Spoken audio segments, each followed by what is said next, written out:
मैं अपनी सहयोगी पल्लवी कश्यप को मंच पर आमंत्रित करता हूं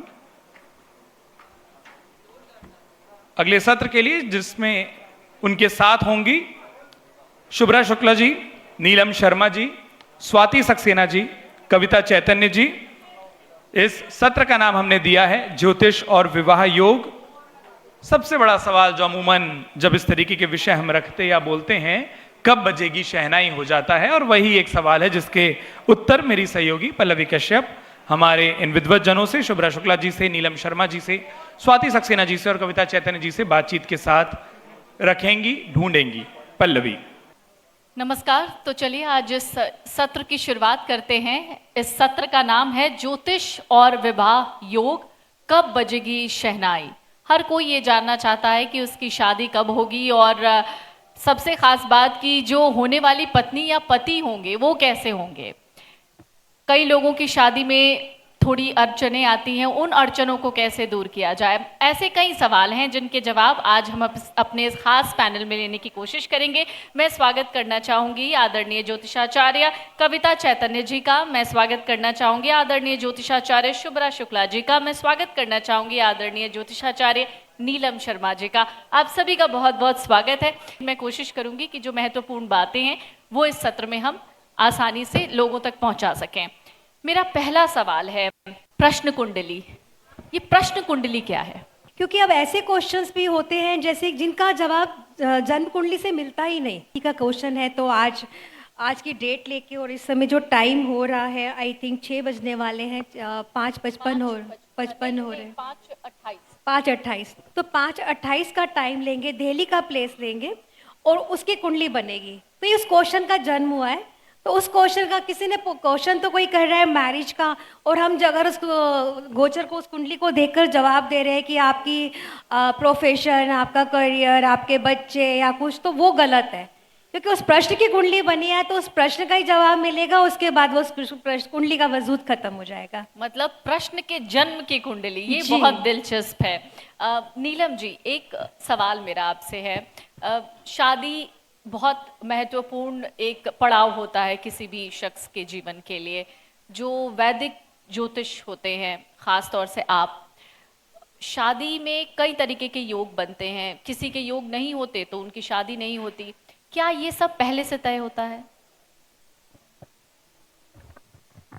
सबसे पहले तो मैं अमर उजाला का बहुत बहुत बधाई देती हूँ जिन्होंने इतना अच्छा आयोजन किया, और इसके बाद हम सभी को यहाँ पर बुलाया, आमंत्रित किया।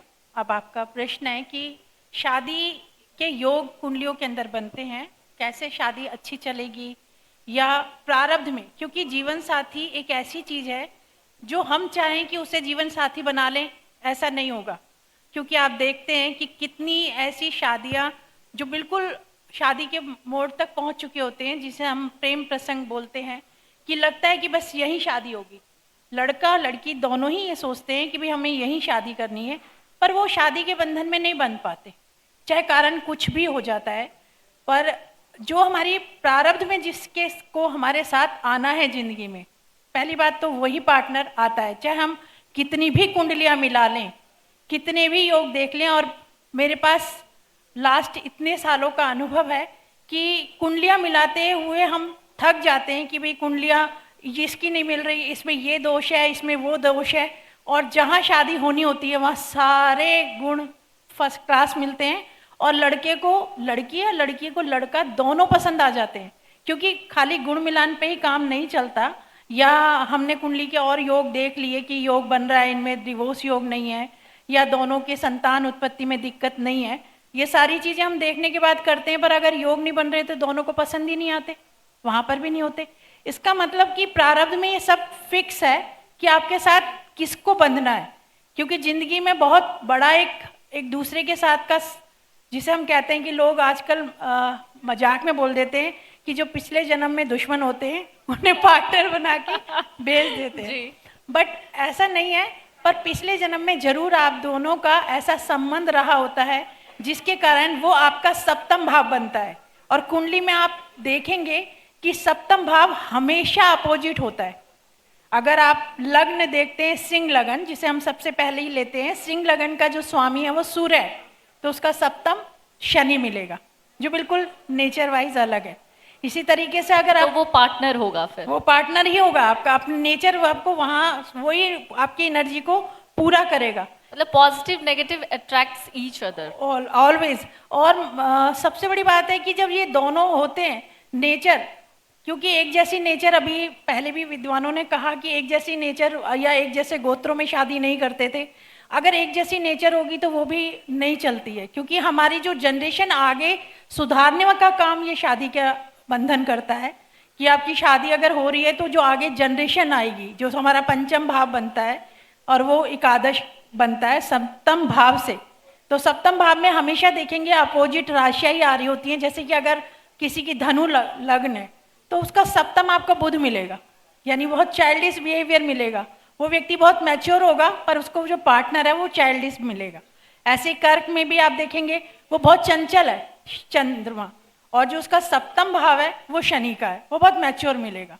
तो ये पहले से डिसाइड है कि सप्तम भाव यानी स्पाउस का ही है और वो बिल्कुल जस्ट अपोजिट स्वभाव का ही होगा, और तभी वो एक दूसरे को अट्रैक्ट करते हैं और शादी के बंधन में बनते हैं। तो ये योग ही होते हैं कि अगर पार्टनर आपका कैसा भी होगा, नेचर आपको वो सप्तम भाव को देखकर ही पता लग जाएगा।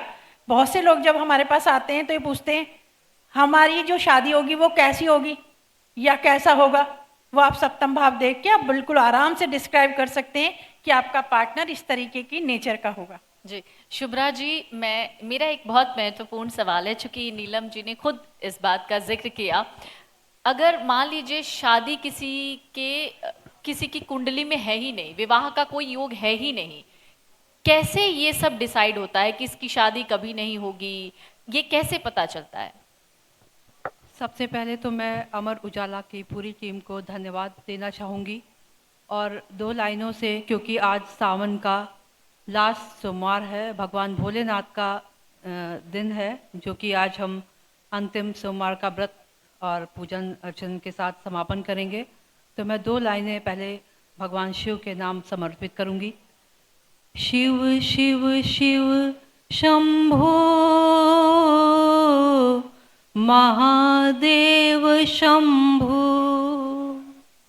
शिव शिव शिव शंभो महादेव शंभो। जैसा कि आपने क्वेश्चन किया कि अगर शादी में प्रॉब्लम आ रही है तो हमें क्या करना चाहिए, हमें किस तरह से ये जानना चाहिए कि क्यों शादी में प्रॉब्लम आ रही है, तो मैं आपको बताना चाहूँगी कि सबसे पहले तो अगर गुरु, शुक्र, मंगल, राहु, ये सारे प्लैनेट्स जो है दूषित हैं, खराब हैं, तब शादी में प्रॉब्लम आना शुरू हो जाती है। ऐसे में सबसे पहले हम कुछ तो रेमेडीज़, कुछ मंत्रों का जो है चैंटिंग करके, कुछ उपाय करके हम जो है इस प्रॉब्लम को दूर कर सकते हैं। और भगवान भोलेनाथ का दिन चल रहा है, मैं सजेस्ट करूंगी कि गौरी शंकर रुद्राक्ष, अगर शादी बिल्कुल है कि शादी नहीं हो पा रही है, तो अगर आप अपने क्लाइंट को गौरी शंकर रुद्राक्ष धारण करवा दें तो निश्चित ही शादी 1 साल के अंदर हो जाएगी। साथ ही साथ मंत्रों का चैंट, भगवान भोलेनाथ का दिन चल रहा है, तमाम शिव पार्वती विवाह और भी मंत्र हैं उनका भी आप जाप करवाएं तो शादी निश्चित ही हो जाएगी। जो दर्शक हमें इस वक्त ऑनलाइन देख रहे हैं उनके भी बहुत सारे सवाल हैं, उनमें एक सवाल है नीलम जी, मैं पहले आपसे पूछूंगी फिर मैम आपसे। अब एक सवाल है मांगलिक, अगर कोई भी है, मान लीजिए लड़की मांगलिक है तो उसकी शादी मांगलिक से ही होगी, लड़का मांगलिक है तो शादी मांगलिक से ही। जो मांगलिक नहीं होता है, मान लीजिए एक पार्टनर उसमें मांगलिक नहीं है, तो क्या ऐसा होता है जो हम सुनते आते हैं कि फिर डेथ हो जाती है, कि शादी नहीं चलती, क्या ऐसा सच में होता है? क्योंकि उसके फिर उपाय भी हो जाते हैं। बिल्कुल, बहुत अच्छा क्वेश्चन, क्योंकि मांगलिक को एक डर के रूप में सबके सामने प्रस्तुत किया गया है कि मंगल जो है दोष है तो ऐसा ही होगा, और इसको सुन के बहुत लोग डर जाते हैं। वास्तविकता यह है कि नॉर्थ इंडिया और साउथ इंडिया में मंगल का अलग अलग तरीके से देखा जाता है। उसमें साउथ में द्वितीय भाव को भी लिया जाता है, तो मंगल तो फिर काफ़ी भावों का मालिक होगा अगर वहाँ हो गया, यानी कि लगन में, चौथे में, सप्तम, अष्टम, 12वें में अगर मंगल है तो वो मांगलिक दोष निर्माण करता है। साउथ में द्वितीय को भी ले लेते हैं। पर अब जो आपने क्वेश्चन पूछा, क्या वो ऐसा होता है कि पार्टनर की डेथ हो जाती है? ऐसा नहीं है कि पार्टनर की डेथ हो जाती है। दो मंगल बहुत हानिकारक होते हैं। मंगल लॉर्ड कहाँ का है? धनु जो कन्या लगन और मिथुन लगन का जो मंगल होता है वो उसकी दृष्टि के अंदर ना मृत्यु होती है। तो मेन दो लग्न का मंगल बहुत हानिकारक होता है। वहाँ जस्ट बहुत जरूरी है कि वो मंगल मांगलिक के साथ ही शादी करे, क्योंकि उसमें अष्टम का लॉर्ड बनता है। जैसे मतलब उसका जो लॉर्ड बनेगा तो वो उसके निगाह में मृत्यु होती है। बाकी इसमें माइनर में कह देते हैं, जैसे आपने सुना होगा इसका मंगल हल्का है, इसका मंगल भारी नहीं है। यानी मंगल अगर लॉर्ड अच्छे सेक्शनों का हो गया, भाग स्थान का हो गया है या अच्छे स्थानों का लॉर्ड है, तो उसकी निगाह में एनर्जी तो है पर वो मृत्यु नहीं देने में सक्षम है। तो इसलिए धनु जो कन्या लगन और मिथुन लगन कि जो मंगल होता है वही इतना हानिकारक होता है। बाकी इतना मंगल दोष होता है पर इतना नहीं होता कि आप उनका मैच ही ना करें बिना मंगलिक के साथ। कविता जी, एक सवाल जो हर कोई जानना चाहता है कि अगर मान लीजिए, चूंकि प्रश्न कुंडली की अगर मैं बात कर रही हूँ, ये कितना सटीक होता है? अगर मान लेते हैं कि इस वक्त जो भी समय हो रहा है 5:35 हो रहे हैं, अब इस वक्त मैंने आपसे कोई सवाल पूछा और आपने वो 5:35 के हिसाब से कोई कुंडली बनाई, और तो वो क्या कुंडली अगले दिन के लिए या 1 महीने के लिए वो किस तरह की कुंडली बनती है? देखिए, जब किसी के मन में प्रश्न उठता है ना, जब कोई प्रश्न लेके आ रहा है तो नेचर उसका उत्तर भी साथ ही भेजती है। क्योंकि कोई अगर प्रश्न पूछने आ रहा है तो हो सकता है वो सुबह उसने मन में सोचा कि मैं ये क्वेश्चन मुझे पूछना है जाके, तभी तो उसने प्रश्न कंसीव किया है, उसने पूछा नहीं है जाकर। अब वो पूछने जा रहा है, हो सकता है वो दोपहर को जा रहा है, 4 बजे जा रहा है, 6 बजे जा रहा है, तो वहाँ लग्न चेंज हो रहे हैं, कुंडली चेंज हो रही है। तो प्रकृति निर्धारित कर रही है कि उसे ये प्रश्न कब पूछना है जो उसके भाग्य में वो उत्तर है। तो और आपने क्या पूछा दूसरा क्वेश्चन? जी, ये कैसे, कितना सटीक होता है ये? हाँ, तो जब मन में प्रश्न हो, जैसे किसी ने पूछा कि क्या, या पेरेंट्स पूछते हैं कि हम जहाँ रिश्ता देखने जा रहे हैं क्या वहाँ शादी हो जाएगी?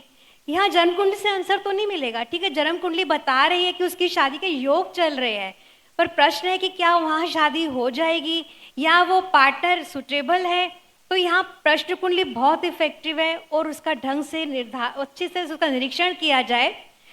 ज्योतिष अपने आप में संपूर्ण है, ज्योतिषी गलत हो सकता है। अगर सारे सूत्रों को, सारे फैक्टर्स को लगाकर उसका आंसर निकाला जाए तो मैं कहती हूँ कि 100% सटीकता होती है। यहाँ योग जो होते हैं ताजिक योग देखे जाते हैं, जैसे जन्म कुंडली में तो दशाएं देखते हैं और वर्ग कुंडलियाँ देखते हैं, यहाँ हम ताजिक योग देखते हैं और साथ में नमाश कुंडली जरूर देखते हैं, क्योंकि प्लैनेट की स्ट्रेंथ तो नवाम कुंडली से देखते हैं। और ताजिक योग जो अरबी फारसी शब्द है, ये इत्थशाल, नक्त, यमया, मड़ऊ, खल्लासर, रद्द, ये योग है, इनको लगाकर फिर प्लैनेट का जो स्ट्रेंथ है या उनका आपस में क्या संबंध बन रहा है, यहाँ पर क्या देखा जाता है, लग्नेश और कार्येश देखा जाता है। लग्नेश हो गया जो प्रश्न पूछ रहा है, और कार्येश हुआ कि क्या उसका क्वेश्चन है, किस भाव से संबंधित क्वेश्चन है। अगर वो मैरिज की बात कर रहा है तो हम सप्तम भाव कार्येश हो गया, अगर वो उसकी बच्चे की बात कर रहा है, संतान की बात कर रहा है, तो पंचम भाव कार्येश हो गया। तो हम दोनों का आपस में संबंध देखेंगे, अच्छी पोजीशन में है, युति बना रहे हैं, अच्छे भाव में युति बना रहे हैं, केंद्र और त्रिकोण में, और पाप ग्रहों से मुक्त है, तो वहाँ पर तो पूरी श्योरिटी है कि वो काम बनेगा ही बनेगा जी। और इसके साथ और भी चीजें देखी जाती हैं, जैसे लग्न कौन सा है, चर लग्न, स्थिर लग्न या द्विस्वभाव लग्न। चर लग्न बताएगा कि कुछ चेंज होने वाला है, स्थिर लग्न बताएगा कि जो अभी जो होना है ना वो जैसा अभी चल रहा है वैसा ही रहेगा जी। मतलब उससे कोई चेंज नहीं है। तो कोई बोल रहा है जो मैं जैसे शादी कर लूँ यहाँ पे मेरी बात बन जाएगी, चर लग्न है तो चेंज होगा, कुछ स्थिर लग्न है तो हाँ बन जाएगी बात। और द्विस्वभाव में थोड़ा सा मुश्किल होता है, पर इसमें डिग्रीज देखी जाती हैं कि डिग्रीज 15 डिग्री पहले स्थिर के रिजल्ट देती है और 15 डिग्री बाद वो चर लग्न के रिजल्ट देती है, तो उनको देखा जाता है। जी, एक छोटा सवाल शुभ्रा जी मेरा आपसे होगा, उसका जवाब भी मैं संक्षिप्त में चाहूंगी, उसके बाद मैं नीलम मैम के पास जाऊंगी, उनसे भी, उनके लिए भी एक छोटा सा सवाल है। शुभ्रा जी, एक सवाल, चूंकि हिंदू धर्म में तलाक जैसा कुछ नहीं होता, क्योंकि विवाह संस्कार के तौर पर देखा जाता है, ऐसे में आजकल डिवोर्स जैसी जो चीज़ें हैं, जो प्रक्रियाएं हैं, वो देखने को मिल रही हैं। मैं आपसे समझना चाहूँगी कि शादी होने के बाद ये जो डिवोर्स होता है, ये सब किस ग्रह और नक्षत्रों की वजह से हो रहा है? जी हाँ मैम, आपने बहुत ही अच्छा क्वेश्चन किया। अगर डिवोर्स जैसी कंडीशन बनती है तो जो देखा गया है वो शुक्र को देखा गया है। वीनस के कारण जो है डिवोर्स जैसी कंडीशन बनती है, या फिर मांगलिक दोष का भी बहुत बड़ा मतलब फैक्ट होता है कि अगर मांगलिक दोष है और मैच मेकिंग में ये नहीं देखा गया है अगला बहुत पूरी तरह मांगलिक है, दूसरा वर नहीं है, वधु है, तब भी ऐसी कंडीशन होती है कि डिवोर्स ऐसी कंडीशन देखी गई है। ये पहले पता चल सकता है कि विवाह नहीं करना चाहिए, तुम्हारा डिवोर्स हो सकता है? नहीं मैम, बिल्कुल, जैसे अगर मैच मेकिंग किया गया है और अच्छे ढंग से किया गया है तो बिल्कुल पता चल जाता है कि विवाह नहीं करना चाहिए। अब इसमें तो है कि आपने किस तरह से विद्वान जिन्होंने मैच मेकिंग किया है वो आपको कितना अच्छे से बता सकते हैं, समझा सकते हैं कि आपको शादी नहीं करनी चाहिए। वैसे भी तमाम चीज़ें हैं, सामाजिक चीज़ें भी हैं, कभी कभी सामाजिक चीज़ों से भी डिवोर्स जैसी कंडीशन बनती है, सिर्फ वैदिक की बात यहाँ पर नहीं हो रही है। जी नीलम जी, एक मेरा सवाल आपसे होगा और ये आखिरी सवाल होगा। सवाल दरअसल मैं आपसे ये जानना चाहती हूँ, गोत्र जिसका आपने शुरू में भी जिक्र किया, एक गोत्र के लोगों की शादी नहीं होती, कहते हैं वो भाई बहन हो जाते हैं, लेकिन फिर हो भी जाती है शादी, कहते हैं उपाय करने के बाद शादी हो सकती है। ये कॉन्ट्राडिक्शन कैसे आ जाता है? देखिए, हमारे ऋषि मुनियों ने बहुत अच्छी परंपरा बनाई थी कि उनका जैसे एक खेत के अंदर अगर हम बीज भी बोते हैं ना, तो हम ये सोच के बोते हैं कि हमारी फसल अच्छी हो, सारा ध्येय ये होता है। हमारी आने वाली नस्लें कितनी अच्छी होंगी, वो एक दाम्पत्य जीवन कितना सुखी है, कितना कलहपूर्ण है, इस पे डिपेंड करता है। तो कोशिश ये करते हैं कि जो शादी हो उसके अंदर हम अच्छे से अच्छे गुणों को देखकर, और जो गोत्र वाली आपने बात कही कि गोत्र सेम होता है तो कहीं ना कहीं ब्लड ग्रुप सेम होता है, और आगे संतान उत्पत्ति में जब ब्लड ग्रुप सेम होता है, आप महिला हैं अगर बच्चे हैं तो ये देखेंगे कि डॉक्टर आपको बताएगा कि सेम ब्लड ग्रुप में थोड़ी दिक्कतें आती हैं। कंसीव 5-6 महीने तक इंजेक्शन लगते हैं, तब जाके वो कंसीव होता है। और ये मेरा पूरा अनुभव के साथ मैं बोल रही हूँ, ऐसे नहीं बोल रही। हमारे यहाँ ये नाड़ी दोष में भी दिखता है कि अगर सेम नक्षत्र या कुछ आ रहा है, पर अगर सेम गोत्र होता है तो कहीं ना कहीं भाई बहन का मतलब है कहीं ना कहीं पीछे से हम भाई बहन हैं, यानी हमारे तो किसी फिर उपाय के बाद वो ब्लड ग्रुप कैसे बदल जाता है? आज की डेट में वैज्ञानिक युग है। जैसे कि अभी आपने क्वेश्चन पूछा, टाइम नहीं है पर अदरवाइज मैं बताना चाहती हूँ, पंचम भाव और सप्तम भाव दोनों की परिभाषा एआई जैसे आप कह रहे हैं कि बहुत कुछ चेंज ला रहा है। पंचम भाव में ये पूछा जाता था हमसे पहले, आज से जब 25 साल पहले प्रेडिक्शन करते थे, क्या एक हमारे बच्चा एक लड़का हो जाएगा क्या, ये चीज़ें आराम से पूछ लेते थे। पर आज बच्चे ही पैदा नहीं करना चाह रहे कि कोई जिम्मेवारी नहीं लेना चाह रहा, और अगर कर भी रहे हैं तो एक बच्चा कर रहे हैं, है ना। और अगर हमसे कोई पूछे कि पंचम भाव में कितने बच्चे होंगे, तो आज आंसर हम क्या देते हैं? हम आंसर ये देते हैं कि आप कितना करना चाहते हैं, आपके योग हम बता सकते हैं संतान है कि नहीं। और आजकल तो साइंस इतना डेवलप है कि बच्चे की मदर कोई और है ना। तो ये चीज क्वेश्चन आपने कहा, उपाय करने के बाद शादी हो भी जाती है, फिर चल भी जाती है। तो वही मैंने कहा, ब्लड ग्रुप सेम होने की वजह से, ब्लड ग्रुप मीन्स अगर बहन भाई होंगे तो ब्लड ग्रुप सेम होगा, तो वो आज जेनेटिक है के हिसाब से बीमारियां लेके आता है। और हमारे ऋषि मुनियों ने हर उपाय किया कि आने वाली फसलें यानी आने वाली नस्ल अच्छी से अच्छी हो। उसी वजह से उन्होंने हमारे 36 गुण रखे कि कौन से नक्षत्र के साथ कौन से नक्षत्र का अगर मेल होगा तो वो जो गुण आएंगे बच्चे में वो आएंगे अच्छे। पंचम भाव जो होता है वो शादी का 11वां भाव होता है, यानी सप्तम से 11वें भाव को हम पंचम में लेते हैं, यानी शादी का लाभ हमने पंचम से देखा। तो यही वजह होती है कि जो संतान उत्पत्ति है हमारी, जो आने वाली नस्लें हैं वो अच्छी हों। इसलिए गोत्र को बहुत अहमियत दी जाती थी। पहले 4-4 गोत्रों को छोड़ा जाता था, मदर के, फादर के और दादी के और दादा के, और बाद में फिर मदर फादर के छोड़ने लगे। और आज वो स्थिति आ गई है कि सिर्फ फादर के ही गोत्र को छोड़ा जाता है, क्योंकि जैसे जैसे जनसंख्या बढ़ेगी आप बच्चे लाएंगे कहाँ से इतने ज़्यादा अपनी ही कास्ट के। बाकी तो लव मैरिज तो हो ही रही है सब अलग जगह से। ठीक, बहुत बहुत शुक्रिया आपका मैं इसमें नीलम एक जी। बात ऐड करना चाहूंगी। कुंडली मिलान की बात होती है, लोग कहते हैं 28 गुण मिले, 32 गुण मिले, उसके बाद भी डिवोर्स हो रहे हैं, सेपरेशन हो रहे हैं। तो यहाँ पर क्या हम ये देखते हैं कि जो मुहूर्त होता है, क्या मुहूर्त पे फेरे हो रहे हैं आजकल? जो भी रीति रिवाज जो भी हमारे होते हैं क्या वो मुहूर्त पे हो रहे हैं? तो अगर कुंडली मिलाओ ना मिलाओ, अगर फेर सब कुछ जो शादी के जो काम हो रहे हैं प्रॉपर मुहूर्त पे हो रहे हैं, फेरे मुहूर्त पे हो रहे हैं ना, वो शादी निभ जाती है। पहले कुंडलियां नहीं मिलाई जाती थी, सिर्फ मुहूर्त देखा जाता था। पंडित लोग जो बड़े लोग घर के कहते थे कि तुम लोग वो ना डांस कर रहे हैं, खाना जो मर्जी करो, बस वर वधु को ले आओ और फेरे शुरू करवा दो बिल्कुल टाइम से, और शादियां बहुत अच्छी निभती जी, थी। बहुत बहुत शुक्रिया आपका कविता जी, बहुत बहुत शुक्रिया नीलम जी, बहुत बहुत शुक्रिया आपका शुभ्रा जी। चूंकि समय की कमी थी इसलिए हम इस चर्चा को और आगे नहीं बढ़ा पाए। मुझे पता है कई सवाल रह गए होंगे जो हमें ऑनलाइन भी देख रहे हैं, तो आप हमें उन सवालों को लिख कर भेजिएगा। हम कोशिश करेंगे कि उन सवालों को हम अगली बार जब हम इनसे कभी मिलें पॉडकास्ट के जरिए ही सही, तो उन सवालों को शामिल करें। बहुत बहुत शुक्रिया आप सभी का। अगर आप ज्योतिष से जुड़ी अधिक जानकारी प्राप्त करना चाहते हैं तो डाउनलोड करें माई ज्योतिष ऐप। एस्ट्रोलॉजी से जुड़ी लेटेस्ट जानकारी के लिए फॉलो करें माई ज्योतिष का फेसबुक और इंस्टाग्राम पेज।